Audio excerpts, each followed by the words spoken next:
أعوذ بالله من الشيطان الرجيم. بسم الله الرحمن الرحيم. الحمد لله رب العالمين الرحمن الرحيم مالك يوم الدين إياك نعبد وإياك نستعين اهدنا الصراط المستقيم صراط الذين أنعمت عليهم غير المغضوب عليهم. سبحانك لا علم لنا إلا ما علمتنا إنك أنت العليم الحكيم.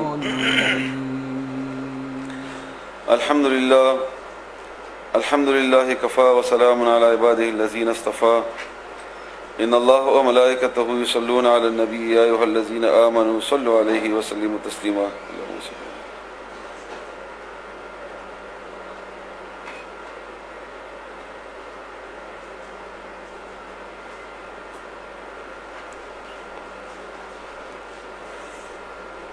سورہ یونس آیت نمبر 1 شروع کو. الحمدللہ مو تاسو د سورہ یونس 8 نمبر آیت پر قرآن کریم ولستو. الله تعالی دې د خپل دربار کې قبول کړي او الله تعالی دې موږ ته په دې باندې پوهه او د عمل کولو توفیق راکړي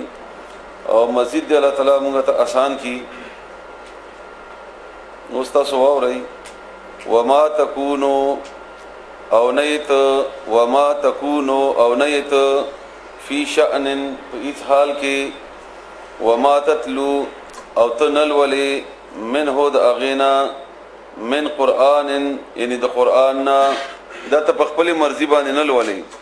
ولا تعملون او نه تاسو عمل کوي من عمل د هیڅ یو عملنا الا مگر كنا یمغا علیکم پتاسو باندې شهودا گوا خبر شهودن خبر اظهر کلا تفیدونا چې تاسو کوي اغا یا تاسو ننوځي په کار کې یا هر هغه کار چې کوي تاسو فيه باغې کې وما يعذب دغه پوری د آیت د نیمه حصہ د کوم چې تاسو واوریدو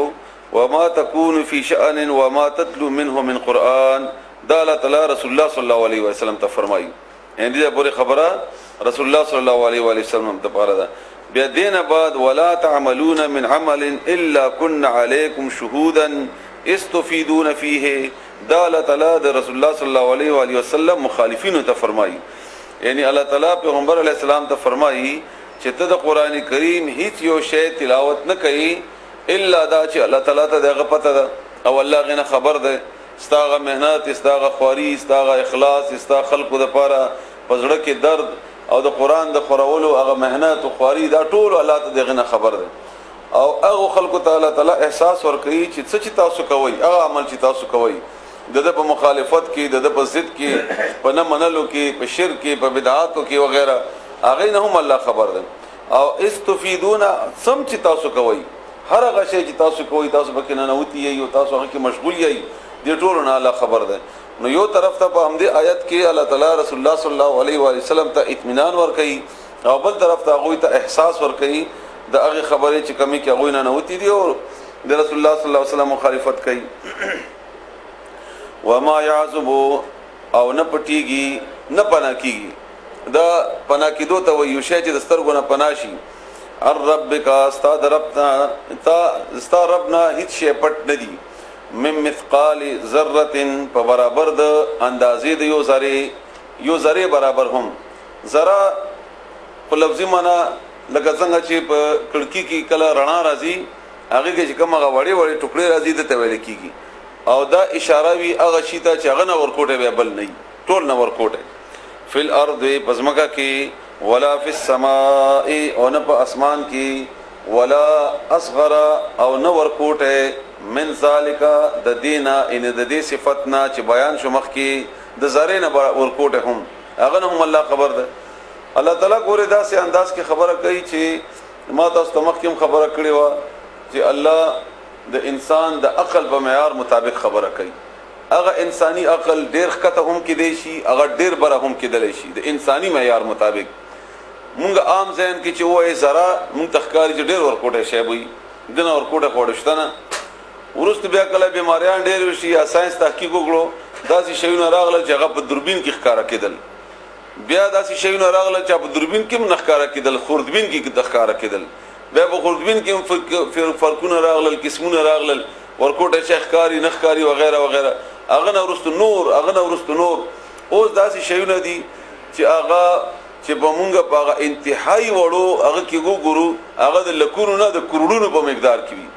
او حال دا چې هغه په عام دوربین نه هغه خوردبین کې هم نخکاری باغې کې هم نخکاری هغه باوجود هغه لکه مثلا د نر په ماده کې چې کم هغه چونجه چې هغه انسان پیدا کیږي دا ژوندیم د حرکت هم کوي او سام خلیبه کدا څنګه چې نور زندگی دا زمونږ څنګه چې دخکاری او حال دا چې هغه عام هغه کې ډوخکاری نه همدارنګ نن سبا ځنه بیماریان لکه هپاتایټس ته د وایرس ته د اډوخکاری نه په عام خودبینو کې څه چې ډېر غټو کې نخکاری پاکستان کې صرف 3 یا 4 داسې شیونه دي چې هغه سره غخکاری چې هغه ته عام هغه کې پی سی آر وای او هغه په کرونو په لکونو په تعداد کې او هغه کې ژوندۍ هم باقاعده او داسې ژوندۍ لکه څنګه چې نو الله تعالی الته فرمایي مثقال ذره او بیا ورپسې فرمایي اصغر من ذالک دنه ورکوټه یعنی که صرف د مثقال د ذره برابر نو تاسو اعتراض کوو چې یاره دنه ورکوټه شونه مشته دي نو الله اصغر او دا صيغه تفضیل له جسم ماده چې کله الف داخل شي نو صيغه د فضیلت شینه دنه اله مخکی بیا بل ورکوټه نه لکه کبیر لوی اکبر چې دنه لوی بیا بل نه د الله تعالی د پاره صفاتونو کې صفات لکه موږ الله اکبر وای همدا غانګي پور کوټوالی کې هم من ذالک د دینا ولا اکبر او نه لوی الا مگر فی کتاب په کتاب کې مبین خارا لوح محفوظ کې الله تعالی د هر څه اندازه مقدار معیار دغه ضرورت دغه خوراک دغه پالنه اب کم زه تزیغه نه بس جوړیږي وغیرہ د هر څه د الله په علم کې دي الا خبردار ان بشکا اولیاء الله دوستان د الله تعالی ولی دوست هغه دوست چې هغه محبت کوونکی وي نږدې او هغه سرپرستی هم کوي او تا د پر هغه د خیر باعث وي لا خوف يربنوي عليهم باغوي باندې ولا هم او نه باغوي يحزنون غمجن کیږي به هم نه یعنی غي د لپاره په مستقبل د لپاره پریشانی نه او په ماضي باندې باغی د څه فکر نه چې موږ غنې ډېر بد کار کړل الذين د اولیاء هغه خلق دي د الله دوستان هغه خلق دي امنو چې ایمان راوړې ده وکانو او دوی یتقون چې هغه پرهیزګاری کوي تقوا په کې راشي بس دا ولی الله ایمان نه بعد الله یاره چا په ذهن کې راشي او د ګناهونو نه ځان بچ کوي بس دا ولی ده او سوره بقره کې ترشی وی دي الته کې تاسو اوردلی چې مؤمنان د الله تعالی دوستان دي مؤمنان چې ایمان راوړي بس د الله تعالی سره د دې ولایت او بیا د دې ایمان کیفیت ته چا کې د تقوا کیفیت ډیر زیات ده نو هغه د الله تعالی ډیر زیاته دا ایمان اوچته او چې چا کم ده نو هغه د لپاره کمه درجه ده لهم دوی د پاره البشرا زیره ده فی الحیات الدنیا پښوند دنیا کې ژوند د دنیا کې د پاره زیره ده یو زیره خو چې کوم عبد الله ابن عباس د دې په تشریح کې لیکلي د خپل ورکوټه تفسیر دی چې دا رښتیا خوبونه دي رښتیا خوب انسان ته باقاعده اطمینان ورکی سکون ورکی او خوشحال شي او هغه د لپاره مخکې خبر کې لکه څنګه چې رسول الله صلی الله علیه وسلم په خوبونو ته اهمیت ورکو باقاعده په حدیثو کې د هغه بابونه قائم کړی دي د خوبونو تعبیر او درې قسمه خوبونه رسول الله صلی الله علیه وسلم خودلی دي یو هغه دي چې د الله طرف نه دي یو هغه دي چې د شیطان طرف نه دي یو هغه دي چې انسان په ذهن کې کوم خبره تیر شي او شپې وګوري نو دا خوب د الله تعالی طرف نه باقاعده یو زیره ده او رسول الله صلی الله علیه وسلم فرمایي چې دا د وحی شپږ څل وختمه حصے نه یو حصہ ده نو دا د الله تعالی طرف نه نو هغه کې دی شي دین علاوه هغه احساسات چې د فرشتو ذریعہ سره د انسان په زړه کې الله تعالی اچي کله به تاسو خپل لیدلی کار بګران شي الله تعالی په زړه کې اطمینان واچي په لږ اطمینان واچي مطمئن شي هغه سره خوشحال شي یا نور داسې بعضي وختونو کې سړی وګوري چې بالکل ما د پاره بده کې توان دي نقصان دي زدا کار نشم کولای یا نه کیږي بیا هغه ته اطمینان حاصل شي هغه شي او مغسي الله تعالی یو کې بیا دا غسي لهم البشرا دوی د پاره زیره ده فی الحیات الدنیا پښوند دنیا کې وفي الاخرته او په آخرت کې لا تبديل نشته ده بدلیدل لکلمات الله د الله فیصلو لرا خبر د الله تا فیصلو د الله تا ذالک دا هو الفوز